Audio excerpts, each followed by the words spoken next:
आपके अकॉर्डिंग एक successful packaging क्या होती है? It has to be eco friendly, product worthy, user friendly. जो प्रोडक्ट आपका अटेंशन ग्रैब करने में सक्सेसफुल होता है वही प्रोडक्ट खुद आपको बेचता है। You don't need any salesman. आज का कंज्यूमर एक्चुअली ये पैकेजिंग देख के अपने प्रेफरेंसेस चेंज करता है। बहुत सारी टेक्नोलॉजी इसमें आ रही है, इंक्लूडिंग RFID और बारकोड, QR कोड। AI का यूटिलाइजेशन हो रहा है where we can assess the behaviour buying pattern of the consumer. तो शार्क टैंक जैसे है, एज ए इन्वेस्टर ये पैकेजिंग के ऊपर क्यों इतना ध्यान देते हैं? Ultimately, quality matters, but same time, how will you connect with the consumer by way of packaging?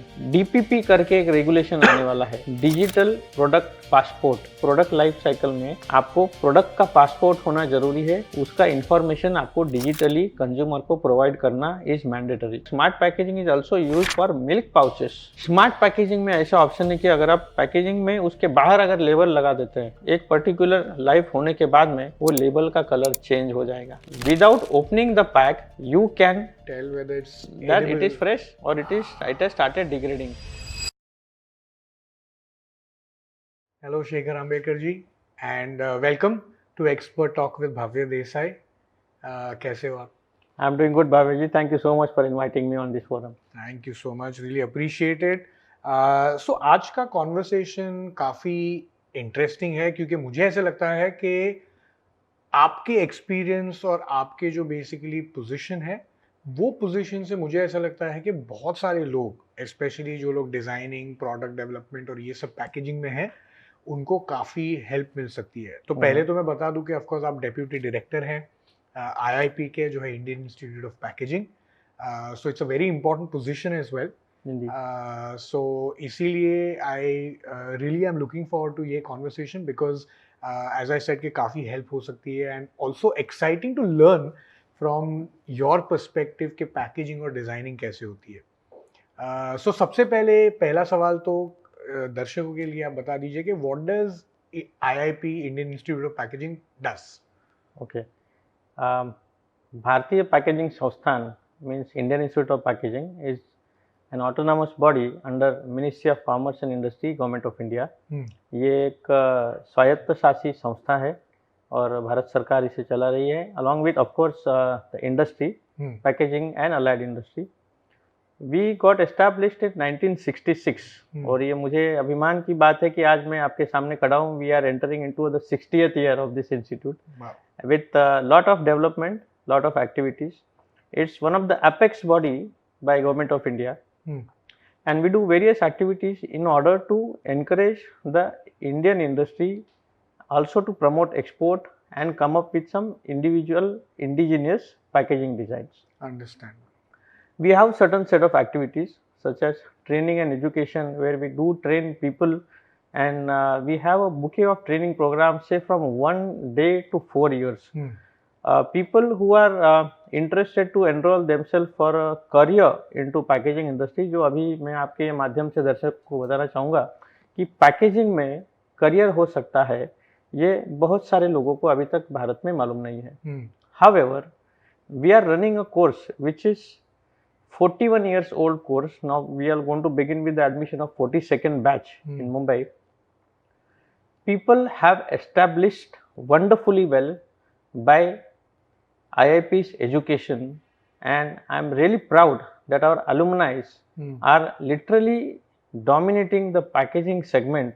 You mentioned food, pharma, then machinery, then converting, all FMCG industry, not only in India but across the globe, all IIPians are leading in packaging sector.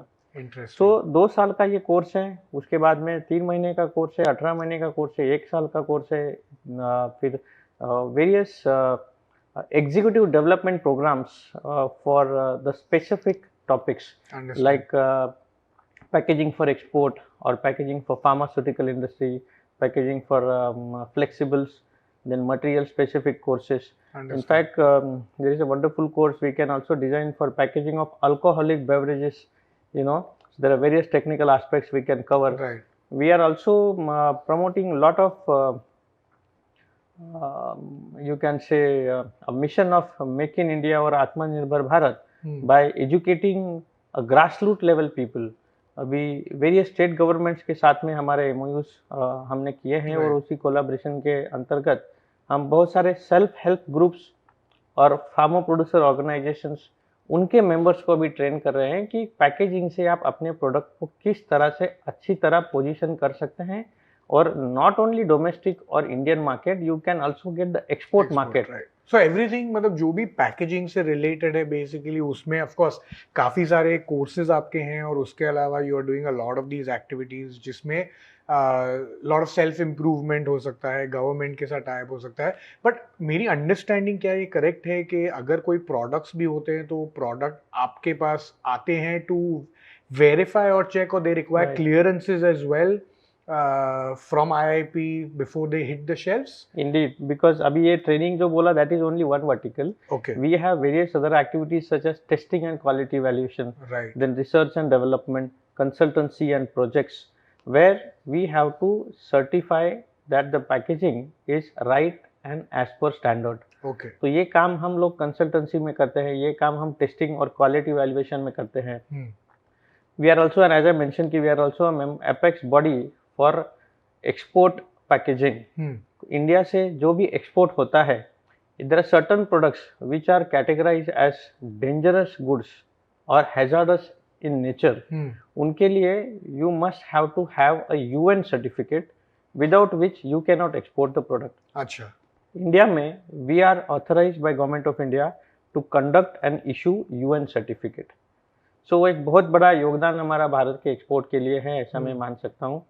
और companies are taking this benefit of testing their samples in our labs. Right. We have state of the art equipment, and not only Mumbai, but we have spread all across India with various regional centers including Delhi, Chennai, Kolkata, Hyderabad, Ahmedabad, Lucknow and Bengaluru. Right. We are also there in Visakhapatnam. So I invite the people to take benefit of our services. Absolutely. And contribute तो to the साल export. में आपके पास basically ये सब centres generally मिला के, जैसे आप कह रहे हैं कि आपको प्रोडक्ट्स को एक्सपोर्ट करने के लिए यूएन सर्टिफिकेट चाहिए, of course there are some mandatory requirements जो इंटरनली भी चाहिए रहते हैं प्रोडक्ट्स को, सर्टिफिकेशंस जैसे पैकेजिंग और इन सब के लिए। तो साल में अक्रॉस ऑल सेगमेंट्स, और ऐसा तो नहीं है मतलब any product and every product, कितने साल में प्रोडक्ट्स आप लोग को बेसिकली ऐसे आते हैं जिससे आप लोगों को सर्टिफाई करना पड़ता है, देखना पड़ता है? देखिए, प्रोडक्ट्स जो है उसका टेस्टिंग नहीं, हम उसके पैकेजिंग का टेस्टिंग करते Yes, हैं, of course. और वो हजारों की तादाद में है। आप कोई भी प्रोडक्ट अगर लॉन्च करना चाहते हो, मैं अभी कोई ब्रांड का नाम नहीं ले सकता, बट किसी भी ब्रांड के अंतर्गत अगर आप कोई प्रोडक्ट लॉन्च कर रहे हो तो उसका पैकेजिंग पहले आपको सर्टिफाई होना जरूरी है। There are certain norms which are required to be followed. Right. There are certain standards which are required to be followed. There is a regulatory body. जब भी अगर आप कोई गोल्ड सिल्वर का ऑर्नामेंट खरीदते हो तो generally consumers prefer what hallmark होना चाहिए, that's a mark of quality. If you purchase some agricultural produce और अ प्रोडक्ट, तो government of India has a mark called Agmark, which is basically for agricultural products. Same way for packaging, there are certain standards which are laid down, designed and developed, contributed by IIP, and these are the standards by Bureau of Indian Standards, BIS. So you need to comply with those regulations, without which you cannot introduce a new packaging. Right. And we are helping various bodies and also some state governments and government bodies to develop the specifications for the standards. ये बहुत interesting बात आपने actually की, because जैसे आपने ये बोला ना, जब चेंज भी करनी पड़ती है ब्रांडिंग तो इमीडिएटली आपके दिमाग में आपका सर्टिफिकेशन चाहिए बेसिकली उसके लिए। मेरे दिमाग में एक्चुअली बीरा आ रहा है, you know, I don't know if you know about Bira, I am sure you do, of course. So Bira जैसे फॉर एग्जांपल अभी काफ़ी सारे अनफॉर्चुनेटली प्रॉब्लम्स में वो चले गए हैं, बट एक टाइम था जब Bira was like literally one of the best selling beer brands, alco beverage brand, and then overnight उन्होंने अपनी पैकेजिंग चेंज की एंड उसके वजह से they landed in trouble. Can you tell us little bit about that? ये क्यों होता है और कैसे? सी मैं बीरा के बारे में स्पेसिफिकली तो बोल नहीं पाऊंगा, but as a case study, yes you are right, कि एक जमाने में बीरा का केस स्टडी दिया जा रहा था मैनेजमेंट में, if I am not wrong, कि it's a success story from a startup to a successful business domination was enjoyed by Bira. Certain policies, इसमें में पैकेजिंग का सिर्फ रोल नहीं है, there are certain policies and management decisions which led to some sort of a setback, and that has resulted into a different situation for a company. And Bira is not one of the company, there are various other companies who have faced this situation. Of course packaging plays an important role, और जिसके बारे में हम ये conversation में आगे बात करेंगे कि पैकेजिंग कैसे अच्छी तरह से रोल अदा करता है एक प्रोडक्ट को पोजिशनिंग करने के लिए। राइट, आपके अकॉर्डिंग टू बेसिकली एक सक्सेसफुल पैकेजिंग और डिजाइनिंग या ऐसे प्रोडक्ट्स के लिए क्या होती है? Okay, very good question. और बहुत सारी चीज़ें हैं जो आपको एक सक्सेसफुल पैकेजिंग के लिए या फिर एक प्रोडक्ट के सक्सेस के लिए पैकेजिंग का कितना रोल है उसमें देखनी चाहिए। Right, a good packaging has certain characteristics such as it has to be eco friendly, it has to be product worthy, it has to be user friendly, it has to be transport worthy, it has to be aesthetically appealing to the consumers, it has to has that pick me appeal so that it can connect with the consumer. अभी जैसे आपने एक example दिया beer brand का कि एक जमाने में कंज्यूमर ने उसको लिटरली सर पे उठा के रखा था because that brand used to give a pick me appeal to the consumers. उसके वजह से कंज्यूमर्स ने अपने प्रेफरेंसेस चेंज किए, अपने इंडिविजुअल ब्रांड्स चेंज कर दिए। So that is a role of packaging what it plays. और जैसे अभी बीच में आपने पूछा था तो आई कैन से कि packaging is nothing but a management principle. जैसे कि हम मैनेजमेंट में सभी पढ़े हैं कि there are 4 P's, place, products, price, promotion, ये आपके मार्केटिंग मिक्स है।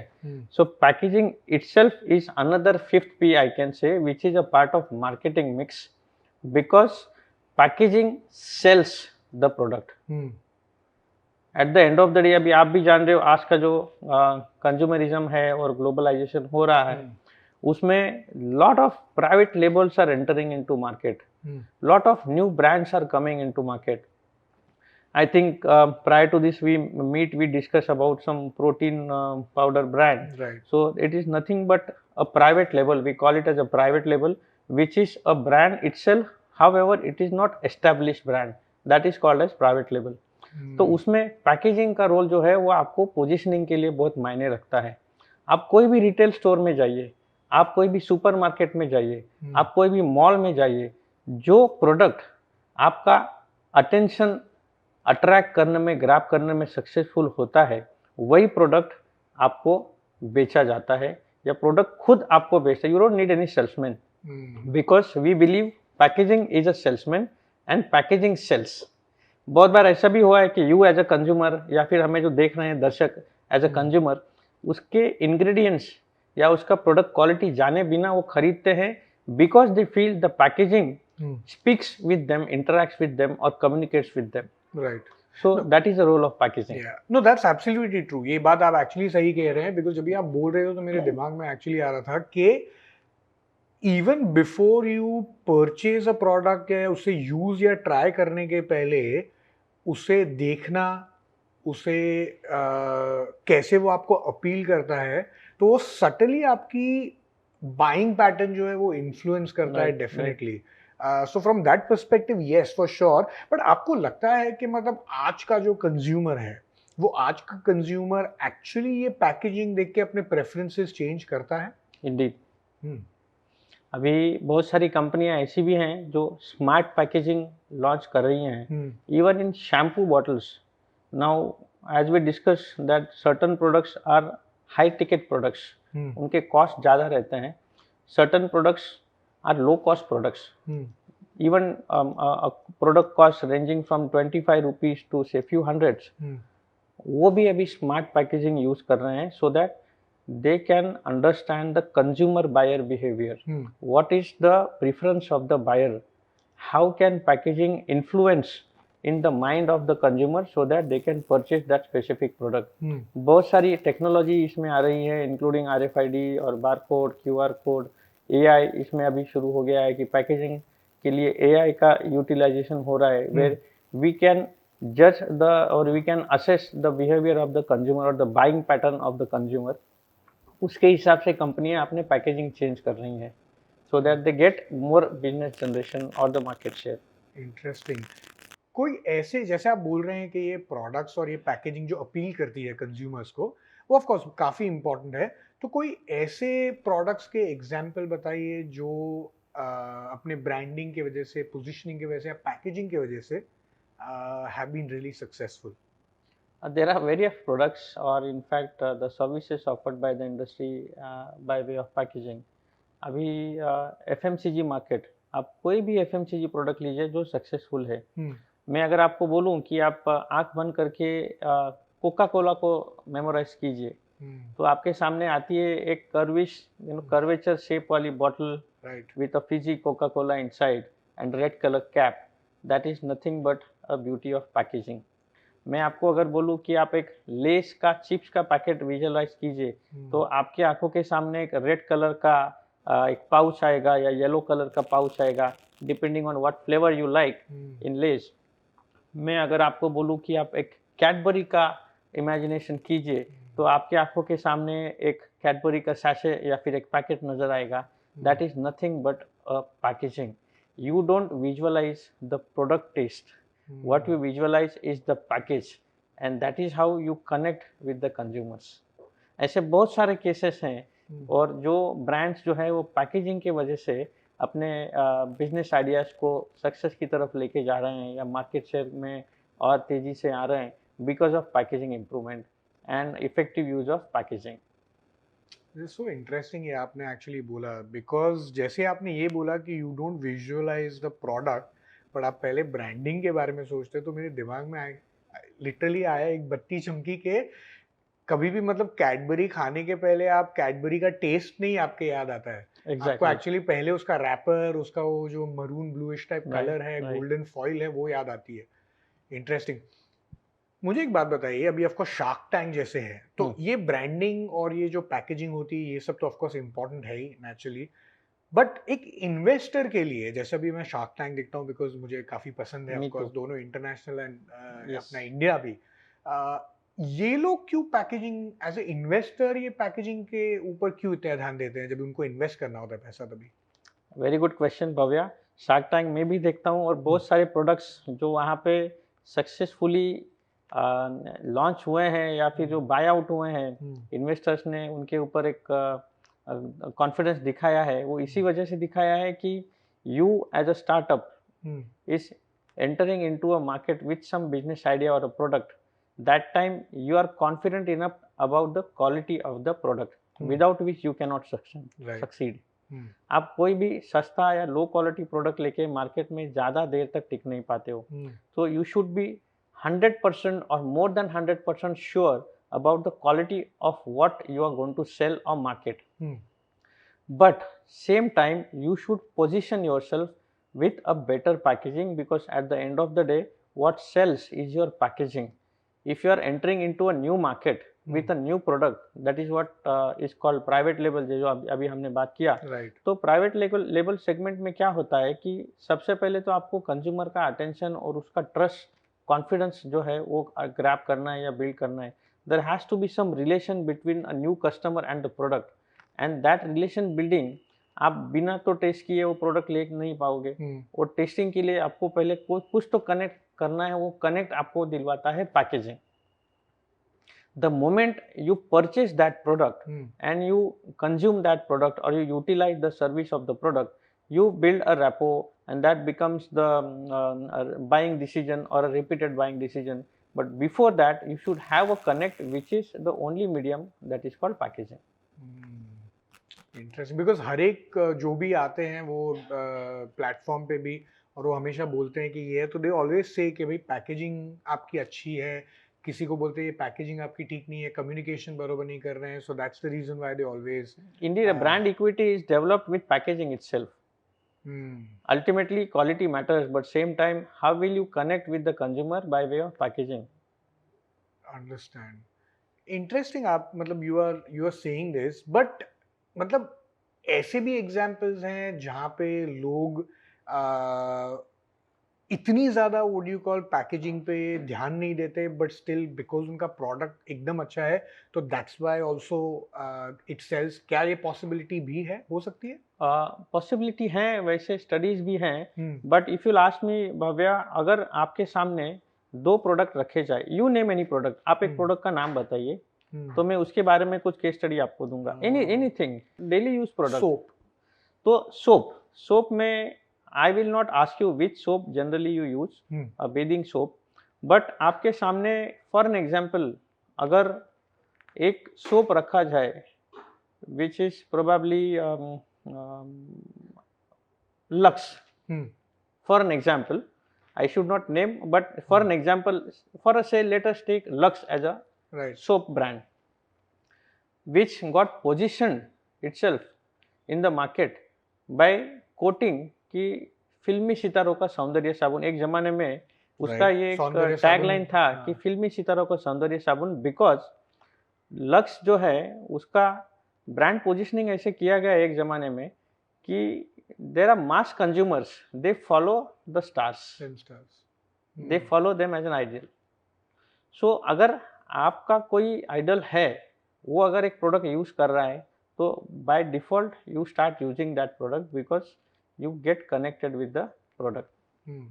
समझ लीजिए आपके सामने एक लक्स का सोप रखा जाए विथ पैकेजिंग, और आपके सामने और एक सोप रखा जाए without packaging with probably better qualities और probably better features, तो आप कौन सा सोप चूज करेंगे? Right. Naturally, you get drawn to Lux, yeah. Because Lux is a brand and that brand identity is visible because of the packaging.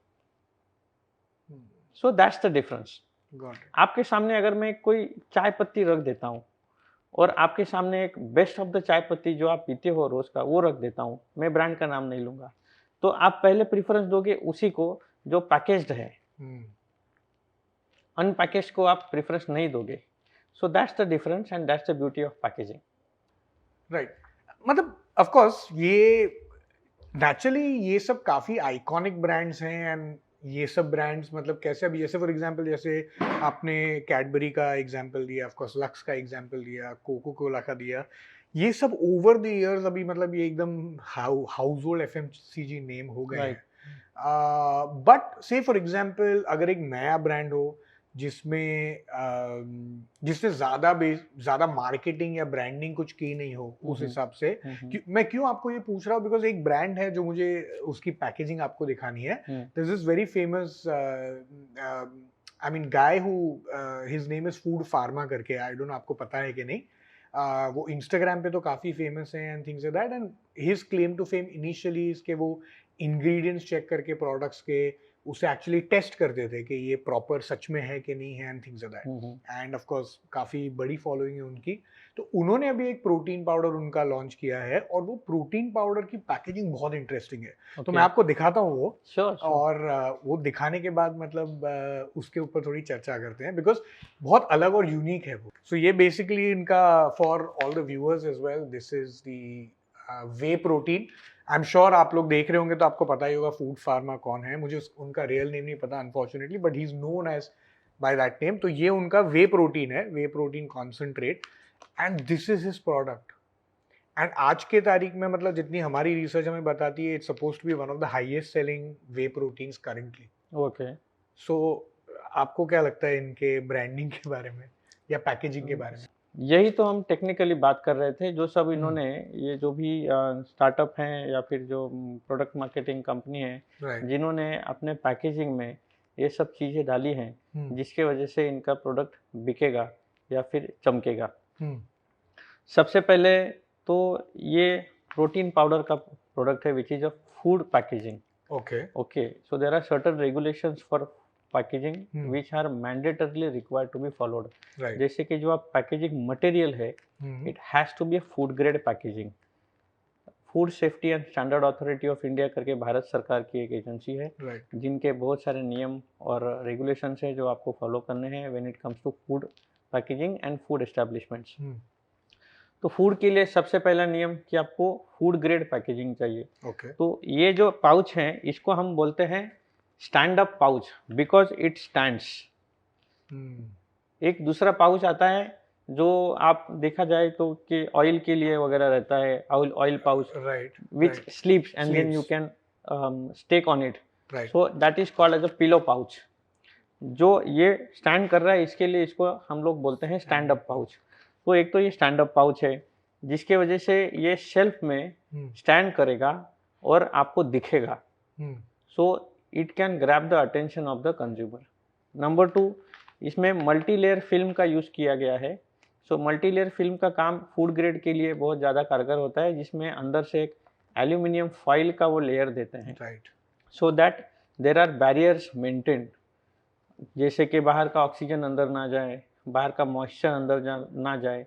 अगर जाएगा तो उसके बाद इसका जो क्वालिटी है वो डिग्रेड होने के चांसेस हैं और वो हो जाएगी ओवर द पीरियड। और उसको अरेस्ट करने के लिए हम एल्यूमिनियम का फॉइल का एक बैरियर मल्टी लेयर पाउच में रहता है, जो इन्होंने इस्तेमाल किया है।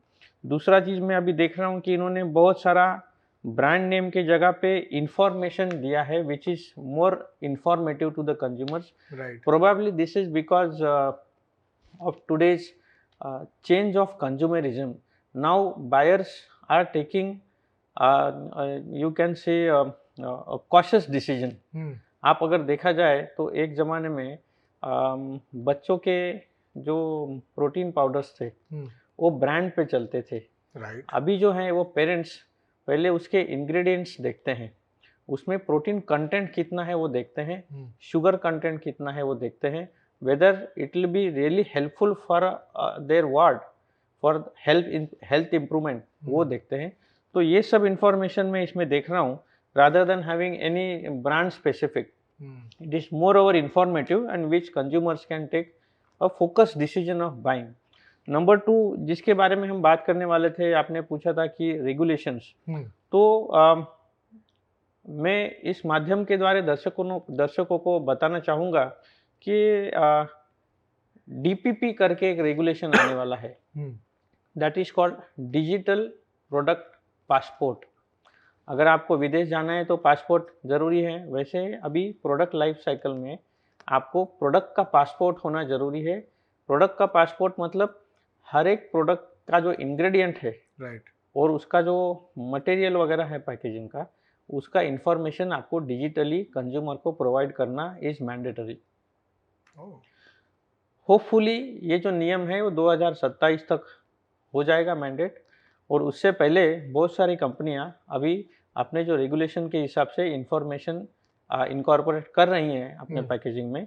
सो this is another example where the company has mention all the ingredients. Number 2, as per the FSSAI norms, when it comes to food you need to mention the content of the food product, जो इन्होंने ingredient list डाल के totally दिया हुआ है। and there are certain regulations because which also can be covered under pharmaceutical regulation because this is a health supplement, it is a dietary supplement. Probably some doctors also can prescribe, so considering that aspect उन्होंने बहुत सारी चीज़ें यहाँ पे डाली हैं। Second thing, आपको भी मालूम होगा कि इस सेगमेंट में बहुत सारा एडल्ट्रेशन होता है, बहुत सारा डुप्लीकेसी होती है, बहुत सारी काउंटरफिटिंग होती है। आज का जनरेशन 16 साल का बच्चा भी अगर जो एक्सरसाइज करना शुरू करेगा तो सबसे पहले वो अपने आप को प्रोटीन पाउडर पे या प्रोटीन डाइट पे स्विच करेगा। ओके, तो मार्केट में ऐसे बहुत सारे प्रोडक्ट्स हैं विच आर अडल्ट्रेटेड और विच आर काउंटरफिटेड। अच्छे अच्छे ब्रांड के नाम यूज़ करके उसमें डुप्लीकेट प्रोडक्ट भरे जाते हैं, और ये सभी इंडस्ट्री में है, not only in food, pharma में है, फिर अल्कोहलिक बेवरेजेस में है, and you know that better. So हम ये बहुत ही बड़ा एक इशू है जिसको हमें एड्रेस करना है, जिसको कंपनियां एड्रेस करती रहती हैं, और उनका इनोवेशन जो होता है पैकेजिंग में, that also keeps changing with some dynamic innovation time and again. Right.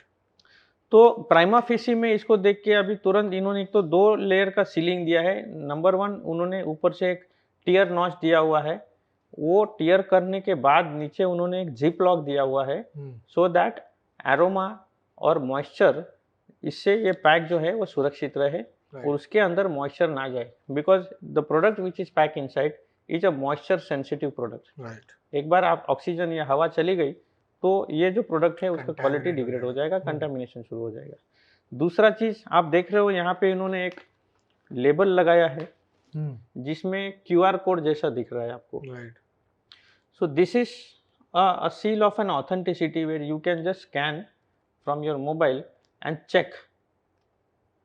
इसके ऊपर हम आगे बात करेंगे about some other product range as well. Right. That is called a smart packaging technology, जो हम आगे डिस्कस करेंगे। बट ये भी एक बहुत अच्छा फीचर दे दिया है और वो भी टीयर नॉच के यहाँ पे दे दिया है कि once you tear it, ये इसमें चला जाएगा। तो आप डुप्लीकेट पैकेट बनाने का जो भी कोशिश है पॉसिबिलिटी नहीं वो बहुत ही कम कर दिया है या अरेस्ट कर दिया है इन्होंने। Understand. So overall it is a good packaging. या बट मैं क्यों आपको ये दिखा रहा था इज बिकॉज एक्चुअली इसमें फॉर सरप्राइजिंगली जब मैंने भी इसे देखा तो यूजुअली हमेशा आपको ब्रांड का नाम आगे आता है पहले, stuff like that, but unfortunately इसमें ब्रांड का नाम ही नहीं है। It's just based so simple and everything else is like technically just around क्या इसमें यूज किया गया है, इंग्रेडिएंट्स क्या है, वेदर दे आर सेफ और not. So I mean but yes, एक मेरा सवाल ये भी है अभी बिकॉज ये फूड फार्मा से है एंड ऑलरेडी एक नोन इंसान है,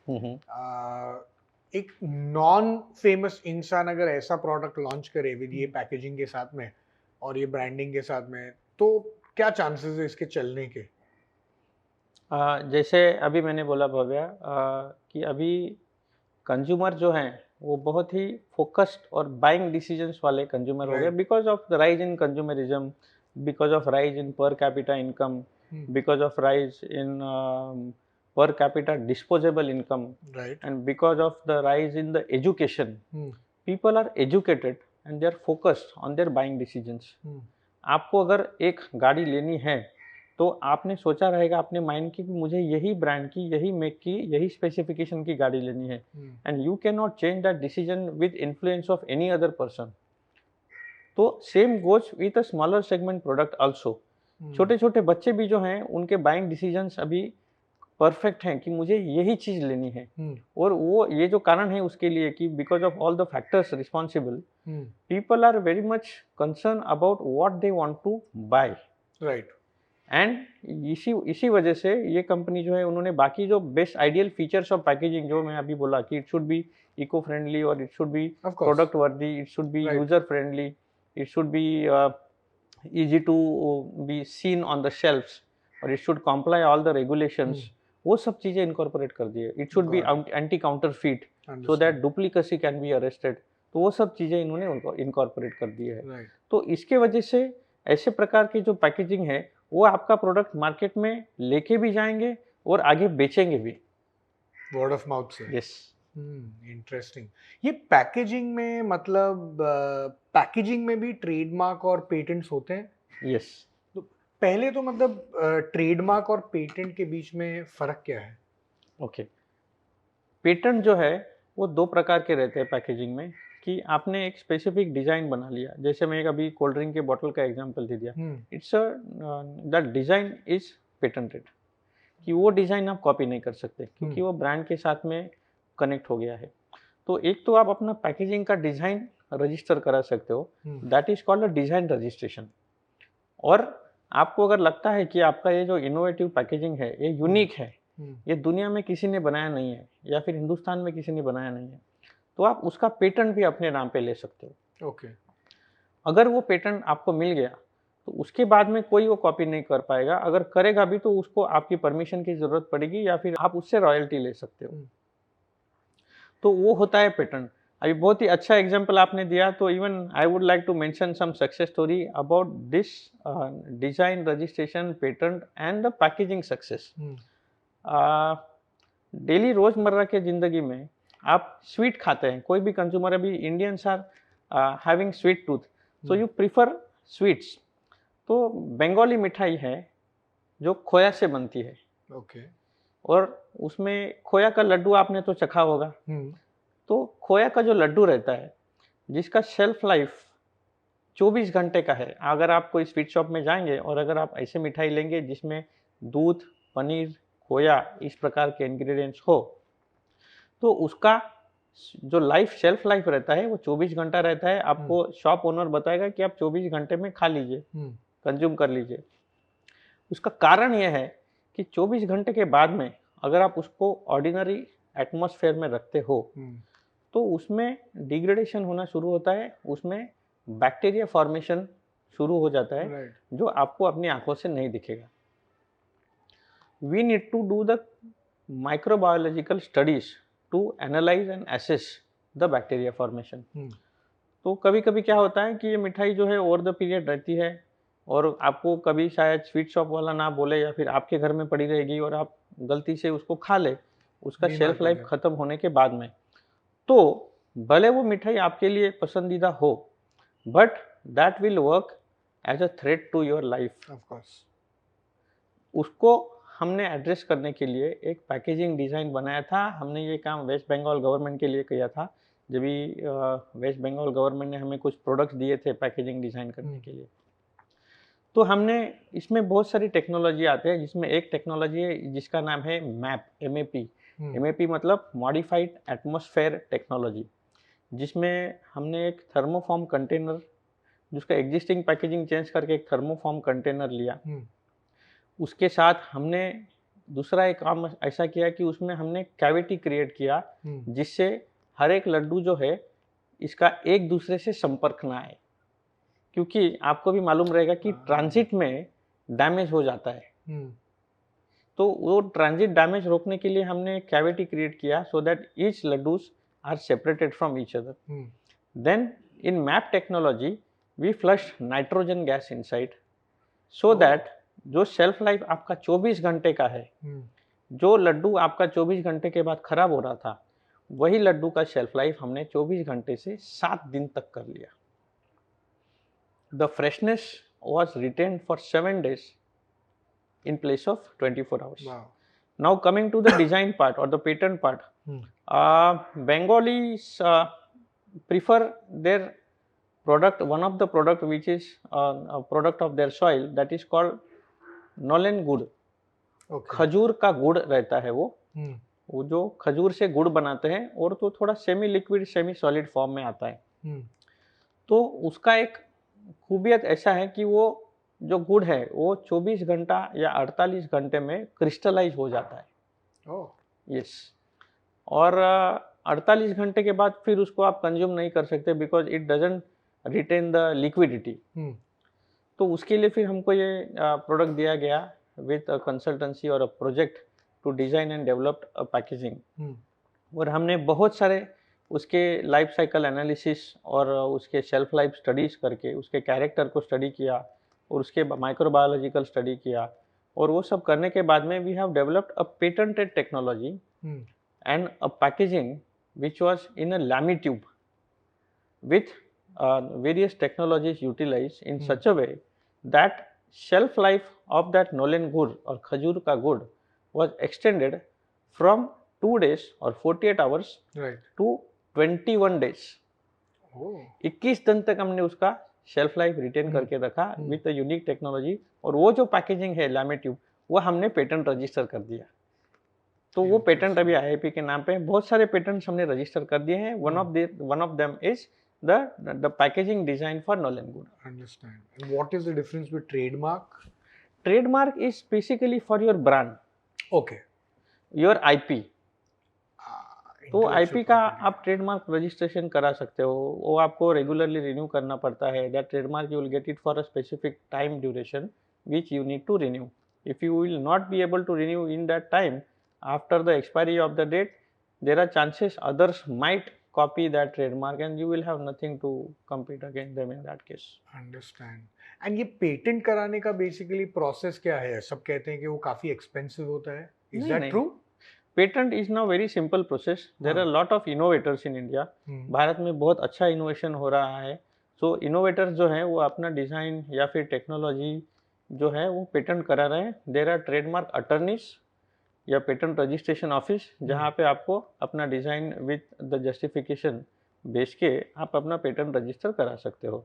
पेटेंट आपने सबमिशन करने फाइल करने के बाद से पेटेंट आपको मिलने तक का जो टाइम है, कुछ दिन या कुछ महीने उसमें लगते हैं, जो टाइम पेटेंट पेंडिंग प्रोसेस के नाम से जाना जाता है.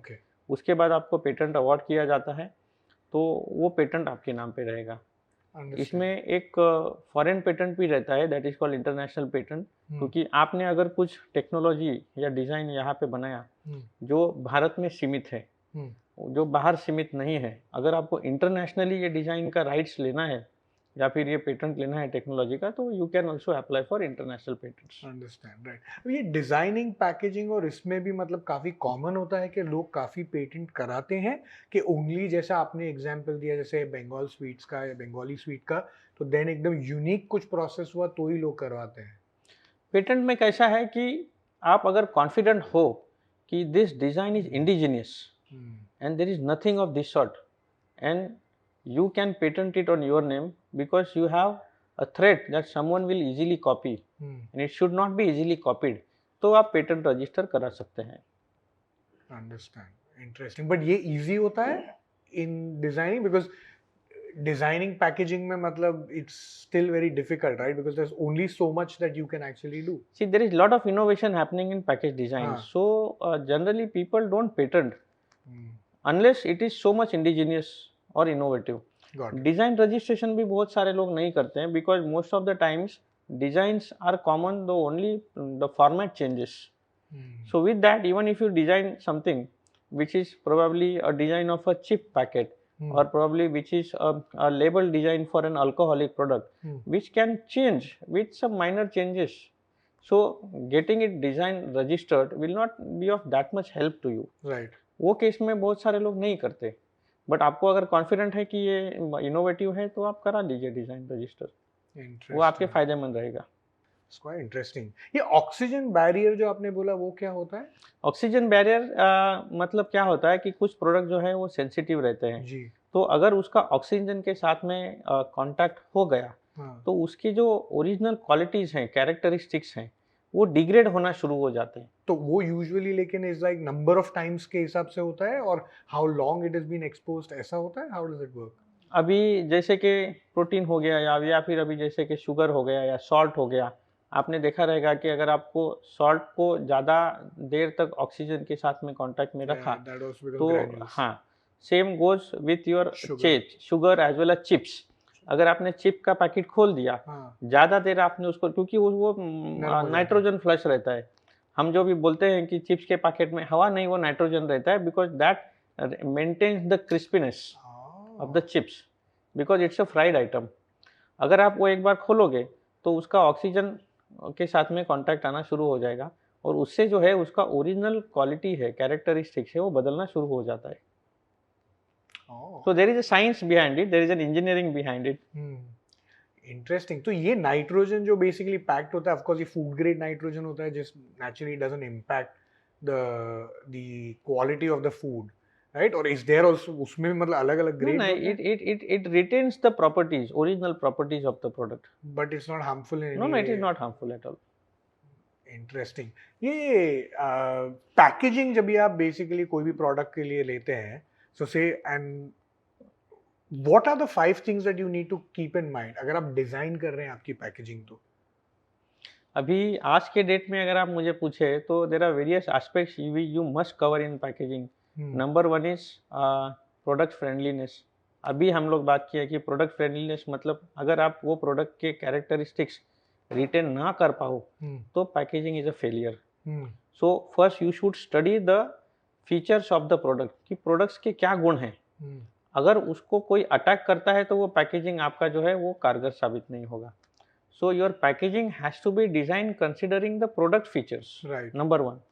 Number 2, how do you want to position the product, कि आपने प्रोडक्ट के फीचर्स तो स्टडी कर दिए, वो सब आप रिटेन कर पा रहे हो, उसको प्रोटेक्ट कर पा रहे हो, सब कुछ सही है। How do you position that in market, उसके लिए क्या मटेरियल सही रहेगा। कभी कभी मल्टीलेयर फिल्म मतलब प्लास्टिक पाउच, जिसको हम रॉ लैंग्वेज में बोला जाए लेमन के लिए, वो सही रहेगा या फिर रिजिड पैकेजिंग सही रहेगा या पेपर बेस्ड पैकेजिंग सही रहेगा या फिर ग्लास बॉटल सही रहेगा या फिर एल्यूमिनियम कंटेनर सही रहेगा।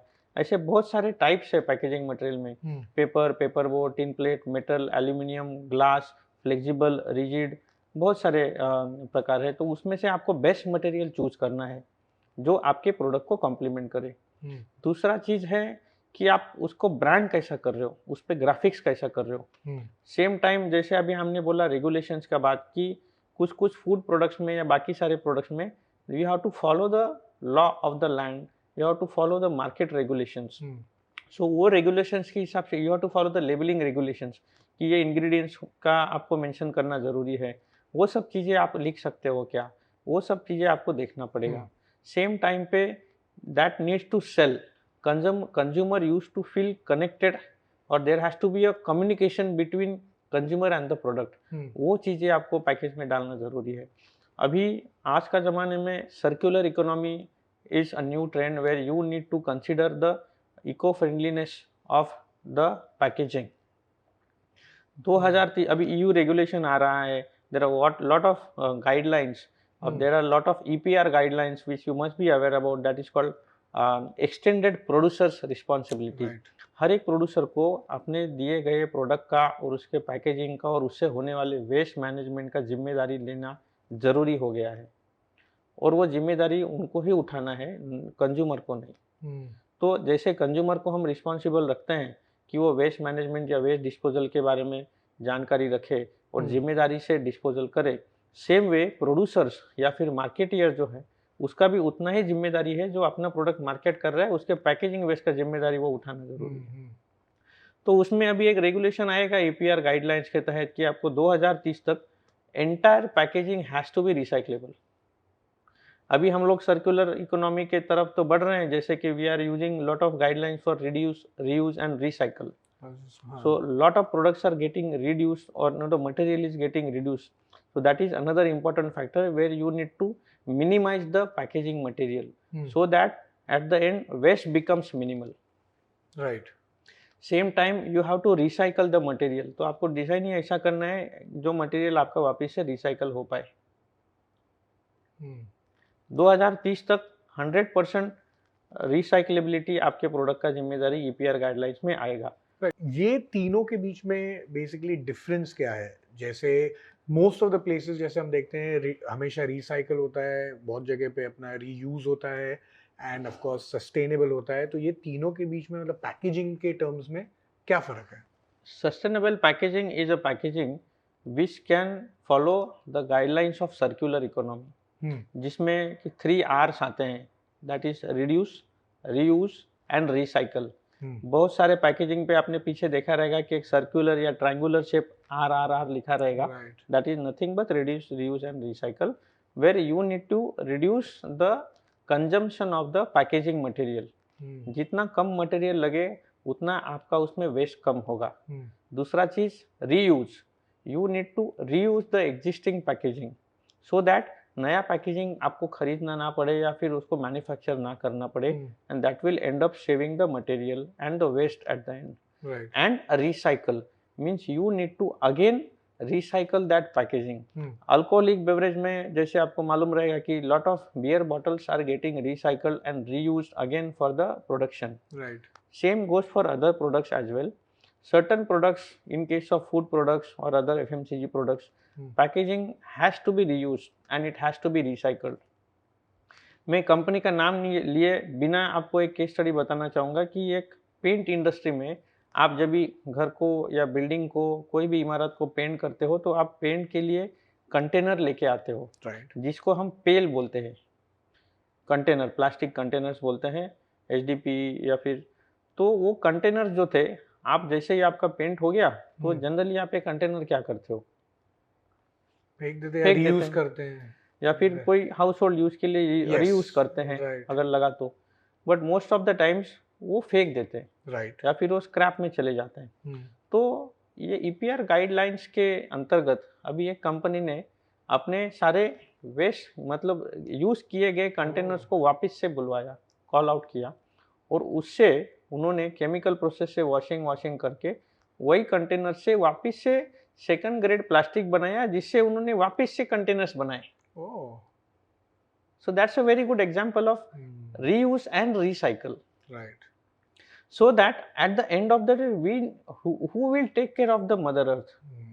As a responsible citizen, we have to take care, we have to think about the landfill, we have to think about the waste management, right? इसीलिए ये जो एक्सटेंडेड प्रोड्यूसर्स रिस्पॉन्सिबिलिटी के नियम है वो बहुत ही अच्छी तरह से फॉलो करने ज़रूरी हैं और ये मैंडेट हो जाएंगे और सभी पैकेजिंग पे भी आ जाएंगे राइट। जिसके लिए हम काम कर रहे हैं। बट ये रीयूज और रिसाइकल जो काफी होते हैं, तो ऑफ कोर्स सर्टेन प्रोडक्ट्स जैसे ऑफ ग्लास रह गया या आपका ये जैसे टिन का एग्जांपल आप दे रहे हैं, तो वो अलग है। बट से अभी जैसे वो बैग है, जैसे जो हमारी घर पे जैसे पाउच।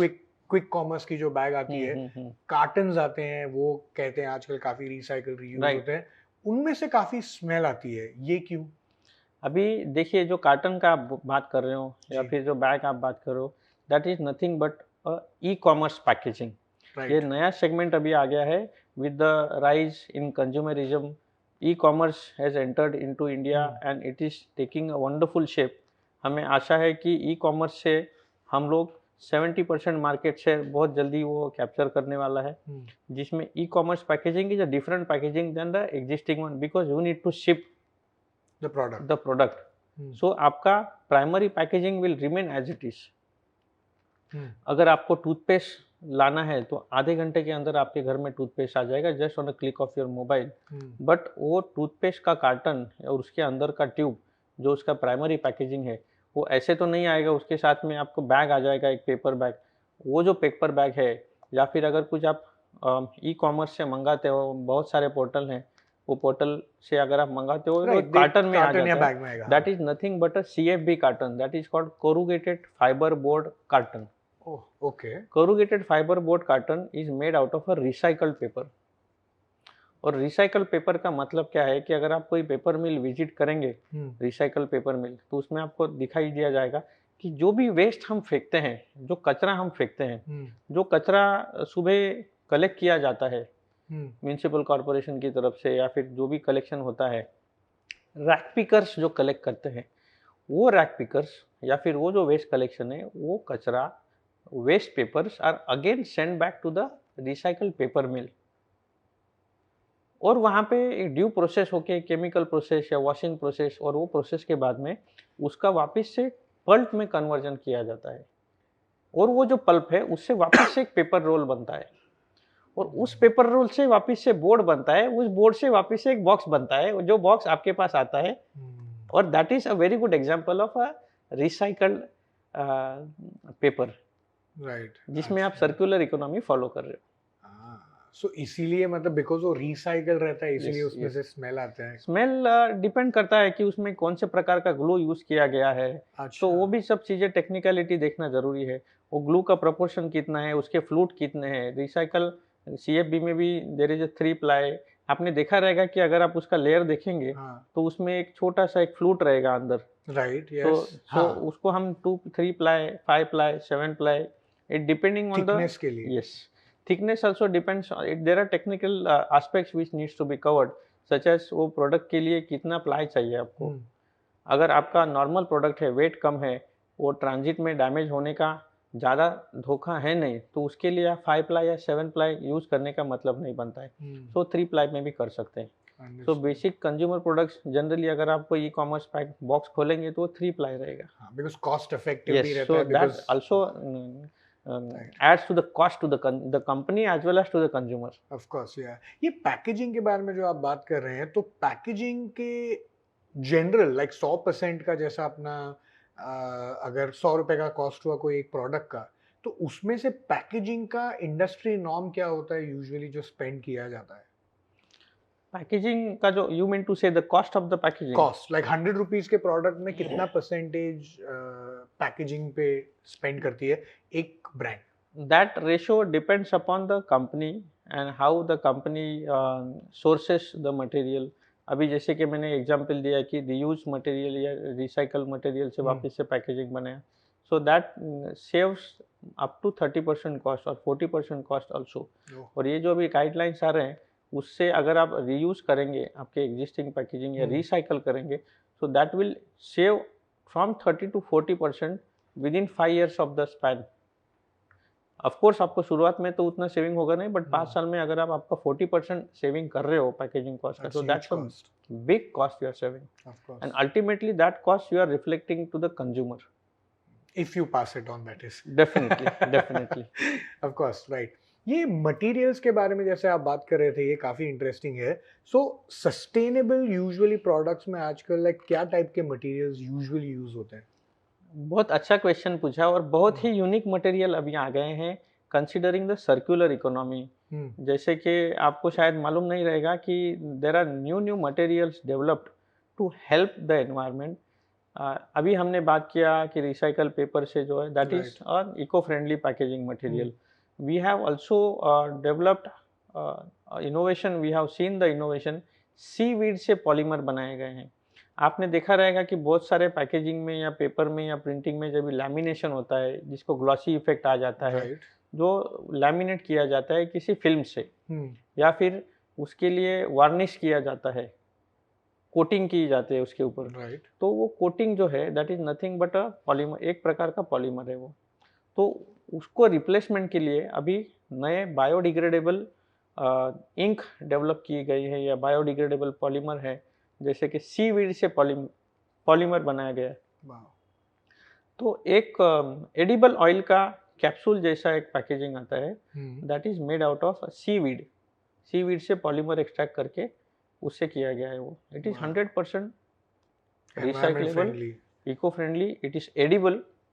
और सीवीड जो है वो आपके पास में available in abundance. Hmm. You just need to extract and convert into an eco friendly packaging. Hmm.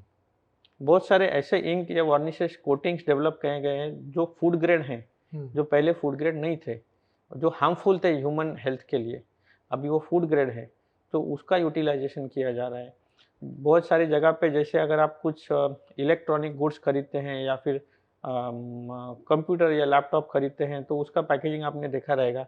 There is a packaging change now even in plates. Earlier used to get the plates hmm. out of thermoform or a paper with a foil lamination or a plastic lamination that has been converted into a 100% eco-friendly plates made out of areca leaves या फिर the plates made out of you can say um, sugar cane waste। Okay. Eco friendly packaging में आपके पास में अभी available है mushroom waste, waste जो होता है मशरूम का, हम्म। जिससे भी कंपोस्टेबल होम कंपोस्टेबल करके उससे भी पैकेजिंग बनाते हैं। पहले अगर आप कुछ इलेक्ट्रॉनिक गुड्स लाइए तो उसके लिए कुशनिंग मटेरियल दिया जाता था जो हम्म। थर्मोफॉर्म रहता था, राइट। स्टाइरोफॉर्म बोलते हैं उसको। राइट। अभी उसका रिप्लेसमेंट में पेपर का कुशनिंग आ गया है विच इज 100% इको फ्रेंडली, जिससे लैंडफिल में आपका इम्पैक्ट अफेक्ट नहीं होगा। वाह। तो ऐसे बहुत सारे इनोवेशंस हैं। राइट। और ये सब चीजें मतलब कितना फर्क करती हैं to the environment and climate? Like is there, क्या गवर्नमेंट हमारी ऐसा परसेंटेज वाइज कुछ मैप कर सकती है कि इतना इससे फर्क पड़ने वाला है? बहुत सारा स्टडी उसके ऊपर चल रहा है और बहुत सारा अच्छा काम भी उसके ऊपर हो रहा हम्म। है। जो अभी रिप्लेसमेंट हो रहा है इको फ्रेंडली मटेरियल से, इससे बहुत अच्छा इम्पैक्ट एनवायरनमेंट पे होने वाला है, आपका लैंडफिल पे होने वाला है। और इंटरेस्टिंग। कुछ प्रोडक्ट्स या पैकेजिंग या वेस्ट मटेरियल ऐसा हम्म। था जो लैंडफिल में रहने के बाद इसका कंपोस्टिंग एक तो इम्पॉसिबल था या फिर मिनिमम 100 ईयर्स उसको होना था कंपोस्ट होने के लिए या डिग्रेड होने के लिए। हम्म। और वही प्रोडक्ट अभी रिप्लेसमेंट के बाद में जो रिसाइकल मटेरियल आ गया है या रीयूज मटेरियल आ गया, बायोडिग्रेडेबल मटेरियल आ गया है, जिससे उसका कंपोस्ट कुछ दिनों में हो जाता है या उसका डिग्रेडेशन कुछ दिनों में हो जाता है। इंटरेस्टिंग। ये मतलब क्या लेवल का thinking, and again I think ये आपसे मतलब you would be the perfect person to ask this question. क्या लेवल का थिंकिंग यूजुअली लगता है प्रोडक्ट डेवलपमेंट के टाइम पे इन टर्म्स ऑफ पैकेजिंग के एक्सपीरियंस चेंज हो जाता है from a consumers perspective? I don't know, मतलब I just give you example. And मेरे दिमाग में जब आप ये बात करें तो इट वाज कमिंग के से for example as and again ये बहुत वाइड एग्जांपल है and it probably might sound very funny, but because it came to my head let me ask this. कोई आप नॉर्मली एक ट्यूब खरीदते हो कोई भी चीज़ की, से मॉइस्चराइजिंग ट्यूब, एंड उसको कोई पैकेज में आता है, तो कोई ट्यूब होती है जो आप खोलोगे तो वो एक्चुअली प्रॉपरली खुल जाती है। कोई ट्यूब आप खोलने की ट्राई करोगे for Colgate toothpaste, right? Now Colgate toothpaste most of the time जितनी मेरी मेमोरी है, जब भी वो छोटे पैकेट को खोलते हैं तो हमेशा वो पूरी नहीं खुलती, हमेशा फट जाती है, आधा खुलता है। आई am sure most people have gone through the experience. Same thing जब भी आप थोड़े से बेसिकली एक प्रीमियम प्रोडक्ट की तरफ जाते हैं, तो when you try to open that, it actually doesn't tear and opens up properly. वो भी मतलब क्या सोच के उन लोग बनाते हैं कि how it needs to open, और is it just purely materials? It all depends on what material you use. Now, very good question as you mentioned about the tube. हम्म। आपको याद रहेगा कुछ सालों पहले हम्म। कोलगेट या फिर बाकी के जो भी ऑइंटमेंट क्रीम्स हैं राइट। वो एल्यूमिनियम ट्यूब में आते थे। राइट।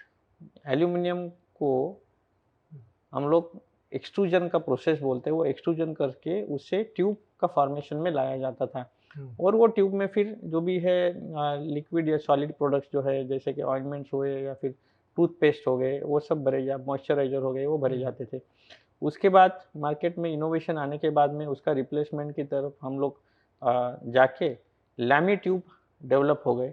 जो एग्जिस्टिंग अभी पैकेजिंग सिस्टम है, जो लैमी ट्यूब है, जिसको हम लोग लेमैन लैंग्वेज में प्लास्टिक ट्यूब्स कहते हैं, it is nothing but a lami tube. Lammy tube में क्या होता है कि ट्यूब के साथ में आपको एक क्लोजर भी दिया जाता है, जो आप खोलते हो उसका ढक्कन।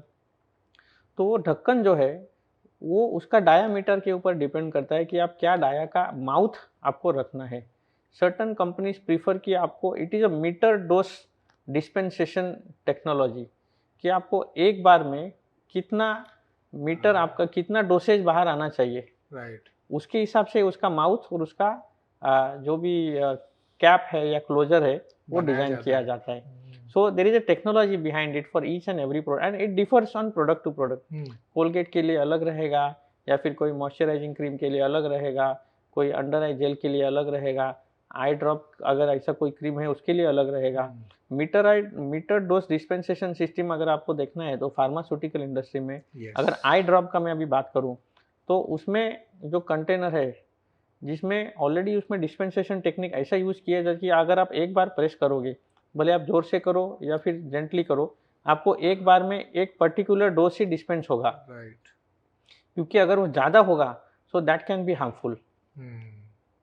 या एक ही ड्रॉप आता है जब भी आप उसे करें भी तभी। So it is nothing but a technology developed and that is packaging. Interesting. Okay. So it's not only the outer packaging, but it's also the development. Yes, it is an engineering. Right. So you need to think on all part and all perspective before designing and developing a package. Interesting. ये compliance और regulations के बारे में आप basically बोल रहे थे, तो is it like कि different type के product categories में different type का compliance और regulations होता है? Yes. Okay, can you just explain us like across some few categories like FMCG हो गया, food grade हो गया, कुछ ऐसे? कुछ कॉम्प्लायंसेस है जो आपको डोमेस्टिकली फॉलो करने पड़ेंगे। फूड पैकेजिंग के लिए there are compliance by government of India and the nodal agencies who are dealing with the sector, जो आपको फॉलो करने पड़ेंगे। कुछ कॉम्प्लायंसेस ऐसे भी हैं जो इंटरनेशनल रेगुलेशंस हैं, वो ज़्यादातर के एक्सपोर्ट मार्केट के लिए फॉलो होते हैं। अगर आपको कोई प्रोडक्ट यहाँ से दूसरे देशों में भेजना है, या फिर अगर दूसरे देशों के प्रोडक्ट यहाँ पे आते हैं जो आप अगर रोज़मर्रा ज़िंदगी में यूज़ करते हो, तो उसके कोई इंपोर्ट रेगुलेशंस है जो आपको फॉलो करने पड़ते हैं। सो वो अलग हैं। Food grade packaging is must, वो तो बाय डिफ़ॉल्ट है। अभी बहुत सारे कंप्लायंस आ रहे हैं, जैसे कि एक्सटेंडेड प्रोड्यूसर्स रिस्पॉन्सिबिलिटी है, EU रेगुलेशंस आ रहे हैं, वो आपको फॉलो करने हैं। अभी जैसे मैंने शुरुआत में बताया कि अगर जो आपका प्रोडक्ट है वो ऐसी कैटेगरी में आता है जिस कैटेगरी अंडर हम उसको डेंजरस गुड्स में अगर कैटेगराइजेशन कर सके, या फिर हैजार्डस केमिकल के करके कैटेगराइजेशन कर सके, तो उसके अलग नॉर्म्स है, UN स्टैंडर्ड्स हैं। आपका मोबाइल फ़ोन हम लोग जो यूज़ करते हैं, वो आपको तो लगता है मोबाइल फ़ोन, या फिर बच्चों का जो बैटरी ऑपरेटेड गेम रहता है, तो हमें तो एक खिलौना लगता है, बट वो डेंजरस गुड्स में आता है, वो क्लासिफिकेशन उसका डेंजरस गुड्स में आता है। आपकी जो भी EV है, आजकल EV का ज़माना है, तो EV जो है वो भी डेंजरस गुड्स में आती है, बिकॉज उसमें बैटरी है, बैटरी ऑपरेटेड प्रोडक्ट है, और बैटरी जो है that is a lithium ion battery. So lithium ion is a dangerous good. कुछ केमिकल्स ऐसे हैं जो एक्सप्लोजिव हैं, तो वो डेंजरस कैटेगरी में आते हैं, तो उसके लिए आपको UN सर्टिफिकेशन मस्ट है, भले आप कोई भी कंट्री से भेजिए। इंटरेस्टिंग। ये FSSAI and all of these, ये जो रेगुलेशंस होते हैं, ये जो टर्म्स होते हैं, वो बेसिकली क्या क्या है, अलग टर्म्स, और क्यों होते हैं? देखिए, एफएसएसएआई एक टर्म नहीं है। FSSAI is a regulatory body that is called food safety and standard authority of India. Okay. Then like FSSAI there are various other regulatory bodies for various sector, जैसे कि अपीडा हो गया, जो आपके agricultural products and produce हैं, fruits produce हैं, जिसमें APEDA plays an important role. Right. Food, जो भी आपके फूड प्रोडक्ट्स हैं, और वो सेक्टर में FSSAI plays an important role to regulate the industry with the good practices, जिसमें अगर एडल्ट्रेशन होता है तो उसको रोकने के लिए एफएसएसएआई के नॉर्म्स फॉलो होने जरूरी हैं। एमपीडा करके एक बॉडी है, जिसमें marine product development authority of India जिसको बोलते हैं, कि अगर आप बाय मरीन प्रोडक्ट जितने भी हैं उनके लिए एमपीडा के रेगुलेशन से वो आपको फॉलो करने जरूरी है। भारतीय पैकेजिंग संस्थान के लिए इन्हीं सभी रेगुलेटरी बॉडीज के लिए काम किया है। बहुत सारे फ्रूट्स, वेजिटेबल्स जिसके पैकेजिंग के स्टैंडर्ड्स हैं, वो स्टैंडर्ड्स हमने डिज़ाइन किए हैं। अगर आपको आम का पैकेजिंग डिज़ाइन करना है, तो आप अगर अपीडा के वेबसाइट पे जाएंगे तो आम का पैकेजिंग के स्पेसिफिकेशंस आपको मिलेंगे, जो आईआईपी ने डेवलप किया है। हल्दी बहुत ही अपना जीआई टैग प्रोडक्ट है, हल्दी। और हल्दी अगर एक्सपोर्ट होता है तो उसका पैकेजिंग के कुछ रेगुलेशंस है। हर एक प्रोडक्ट के अपने अपने खुद के कुछ गुण रहते हैं, वो गुण हम कायम रख सके, इसका अभ्यास करके पैकेजिंग बनाया जाता है, जो काम आईआईपी करता है। और वो हमने बहुत सारे प्रोडक्ट्स हैं, फूड है, फार्मास्यूटिकल है, फ्रूट्स है, वेजिटेबल्स है, और एफएमसीजी है, कंज्यूमर प्रोडक्ट्स है, जिसके पैकेजिंग स्पेसिफिकेशन डिजाइन और डेवलप किए गए हैं। राइट। ये what are the common compliances and regulations जो एक ब्रांड मिस्टेक करती है यूजुअली उसमें? अभी मैं since I am connected with Ambrosia, तो मैं अल्कोहल बेवरेज इंडस्ट्री का ही एग्जांपल आपके सामने रखता हूँ। Probably that can be more helpful और दैट कैन कनेक्ट वेल। जैसे कि अगर आप अल्कोहल इंडस्ट्री लीजिए या बेवरेज इंडस्ट्री लीजिए, उसमें कॉमन प्रॉब्लम क्या है कि उसमें काउंटर फीटिंग का एक बहुत बड़ा प्रॉब्लम है, आपको भी मालूम है। दूसरा प्रॉब्लम उसमें ज़्यादा आता है कि उसमें डैमेज इन ट्रांजिट का बहुत बड़ा एक इशू आता है। ये दो चीज़ों में जो है वो कंपनी बहुत बड़े लॉसेस सफ़र करती है। गवर्नमेंट उसमें बहुत बड़े लॉसेस सफ़र करती है on account of the taxes and duties. तो उसको अगर हम पैकेजिंग से एड्रेस कर सकें तो हम बहुत ही अच्छा काम कर सकेंगे इंडस्ट्री के लिए, कंज्यूमर के लिए, और मार्केटियर्स के लिए, मैन्युफैक्चरर्स के लिए।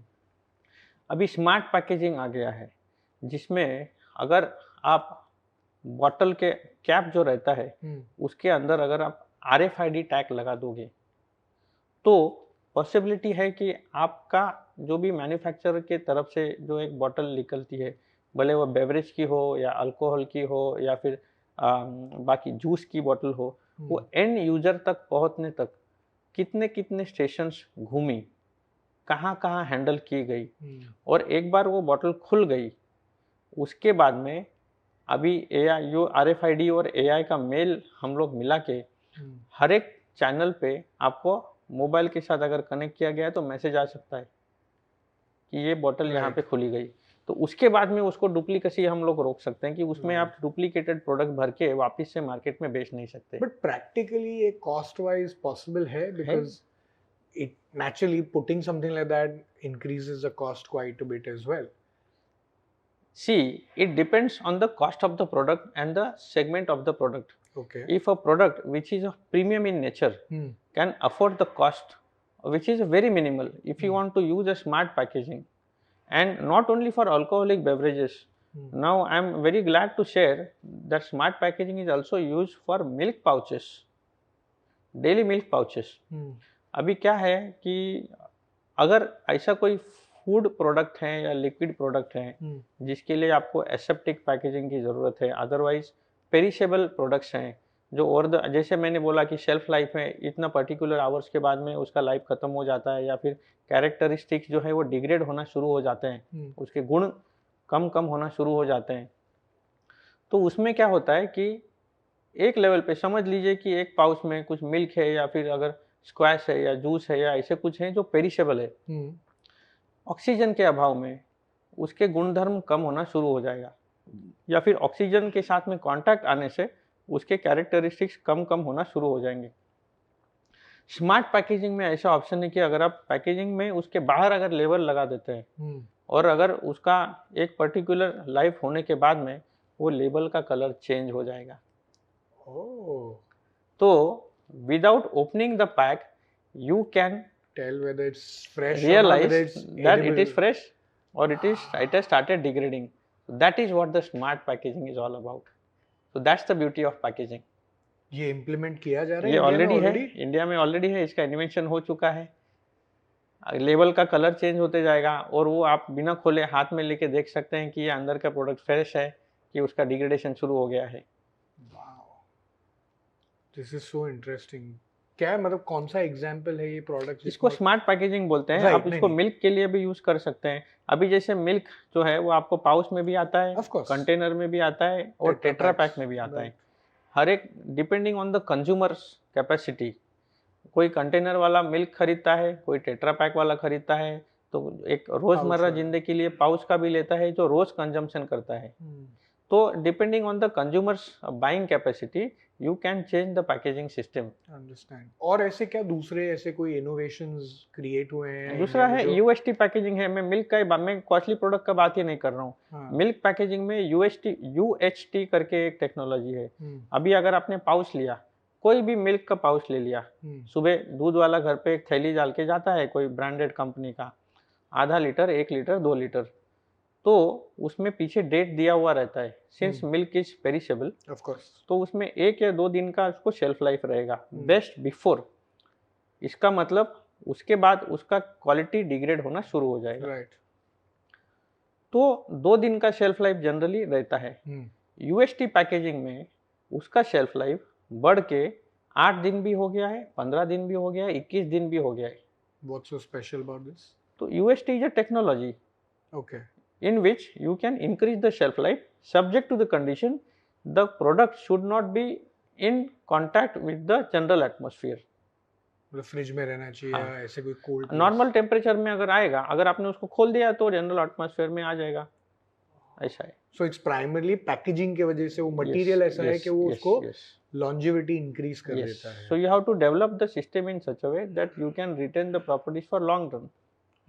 अभी जैसे मैंने आपसे बोला था कि लड्डू का शेल्फ लाइफ हमने 24 घंटे से 8 दिन कर दिया, या फिर लिक्विड गुड़ का, जो खजूर का गुड़ है, उसका शेल्फ लाइफ हमने 21 दिन कर लिया।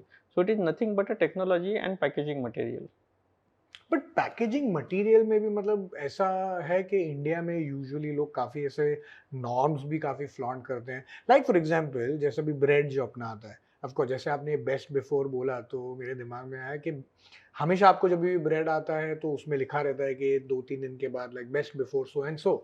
तो जनरल स्टैंडर्ड से बट पैकेजिंग नॉर्म्स बहुत फ्लॉन्ट होते हैं इंडिया में। अभी पहले ऐसा होता था कि because of the widespread population and lack of education and consumerism, ये सब चीज़ों को ज़्यादा मायने नहीं दिया जाता था।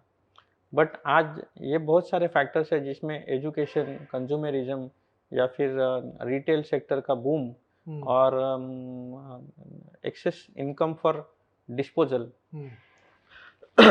इस चीज़ों के वजह से लोग बहुत ज़्यादा सजग हो गए हैं कि वो देखते हैं। आज का डेट में अगर आप कोई फ्रूट जूस लेने जाएं तो पहले आप देखते हो कि उसका लाइफ कितना है। That is nothing but education to the consumers. तो ये चीज़ आगे बहुत अच्छे से जाएगी और पैकेजिंग इंडस्ट्री जो है वो बहुत अच्छा काम करेगी रिटेल सेक्टर को बूम करने के लिए।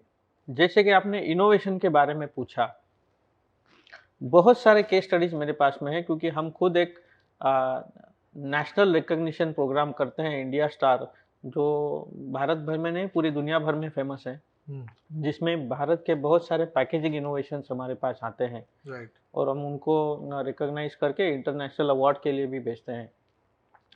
तो उसमें बहुत सारे नए नए इनोवेशन आते हैं, यूनिक आइडियाज आते हैं, basic ideas, but that has turn the business to a different level. एक एग्जांपल उसमें देना चाहूँगा कि भारत की एक फार्मास्यूटिकल कंपनी का कुछ बातें हमने की जो सस्ते प्रोडक्ट हैं, for low ticket products rather I can से, कुछ प्रोडक्ट ऐसे भी हैं जो एक्सपेंसिव हैं। तो फार्मास्यूटिकल इंडस्ट्री में जैसे कि बेवरेज इंडस्ट्री में चैलेंजेस हैं, same challenges are in pharmaceutical industry for counterfeited और स्पूरियस मेडिसिन एंड डुप्लीकेसी, जिसमें damage in transit is also one of the major cause to be address.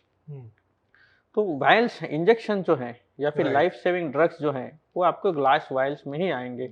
उसके लिए कोई अल्टरनेट मटेरियल आप नहीं डेवलप कर सकते because of the contamination. We need to retain the properties of the medicine.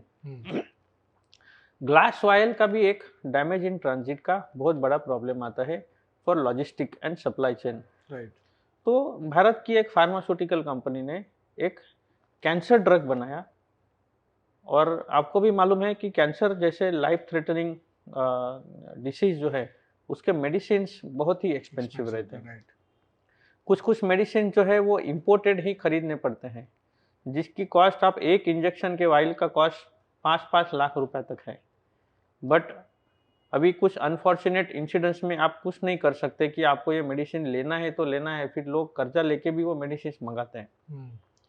Bharat की एक फार्मास्यूटिकल कंपनी ने वही इंजेक्शन जो है वो 50,000 रुपये में, जो इंजेक्शन आप फॉरेन से मंगाते थे जिसका कीमत जाता था 5 लाख, वो आपको आज 50,000 रुपये में आ रहा है। प्रॉब्लम ये होता था कि आपको इशू एड्रेस करना है डैमेज इन ट्रांजिट का, जो कॉमन प्रॉब्लम है, क्योंकि इंजेक्शन वायल्स ग्लास के रहते हैं। तो उन्होंने एक ऐसा पैकेजिंग बनाया, क्योंकि the cost of the medicine is high and it is life saving drug, so you can not afford wastage in transit because ultimately that's a cost to the company also. Exactly. आपके अगर 10 vial भी टूट गए तो आप लोग 5 लाख का नुकसान हो जाएगा। और ये जो वायल से आप पूरा एक कंसाइनमेंट शिपमेंट कंटेनर जाता है। तो उन्होंने एक यूनिक पैकेज डिजाइन बनाया that is also made out of a kappa board which is again recycled और eco friendly material, it is nothing but a paper. जो उन्होंने कापा बोर्ड से एक ऐसा पैकेजिंग बनाया और उसमें अंदर एक फिटमेंट दिया कि वो कापा बोर्ड का बॉक्स के अंदर एक ही वायल रहेगा, और वो वायल का फिटमेंट के अंदर रहेगा। इस तरह से उसको स्लॉट किया गया कि वो किसी भी हालत में किसी भी वाइब्रेशन को सहन करके, किसी भी इम्पैक्ट को सहन करके बिना हिले जाएगा। और उसके ऊपर आप कितना भी लोड डाल दीजिए, क्योंकि जनरली ये प्रोडक्ट स्टैक होके जाते हैं कंटेनर में, तो स्टैक लोड का टेस्ट भी हम करते हैं आईआईपी में कि देखते हैं कितना स्टैक वो सहन कर पाएगा, क्या लेवल तक सहन कर पाएगा। तो वो स्टैक कितना भी कीजिए, वो आदमी एक उसके ऊपर खड़ा रह गया फार्मा दिखाने के लिए डेमो, 75 किलो का आदमी, लेकिन वो बॉक्स को कुछ नहीं हुआ। So that's an innovation which saves huge cost to the company and also helps the human being for saving their life. That is an innovation. एक छोटा इनोवेशन फार्मास्यूटिकल इंडस्ट्री में आ गया। आपको भी मालूम है, अगर आप कोई अपने घर पे बुजुर्ग आदमी हैं, उनको कुछ मेडिसिन शुरू हैं, तो जनरली लिटरेसी रेट पहले के ज़माने में बहुत कम था। अपने दादाजी या जो भी सेकेंड थर्ड जनरेशन जो है पीछे वाली, तो उनको इतना नॉलेज नहीं था कि कौन सी गोली कब लेनी है, अनलेस इट इज एडमिनिस्टर्ड।